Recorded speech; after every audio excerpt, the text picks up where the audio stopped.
Qorlar oshib, mehri toshib kelgan bu mehmonlar, yana Mirzajonga o'xshagan bir qancha tashqarida, ichkarida mehmonlar bordir. Shu mehr muhabbat bilan kelganliklari uchun cheksiz bularga rahmatlar bo'lsin. Shu odamlarga Marg'ilonda odobi, axloqi yuqib qolsin. Marg'ilonda axloqi nima? Marg'ilonliklar to'raparast bo'ladi.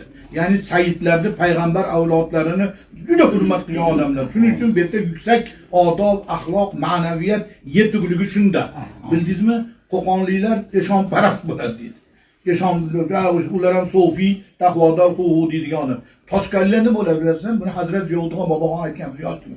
Toshkentlar saxovatparast bo'ladi degan. Qo'li ochiq saxovatli bo'ladi. Hali ketaganda ma'lum bo'ladi. Ana undan keyin Namanganliklar xudoparast bo'ladi deydi. Xudoparast. Andijonliklar nima bo'lar ekan? Qur'onparast bo'ladi deydi. Shuning uchun biz vodiyni-yu, vohani-yu hamma turk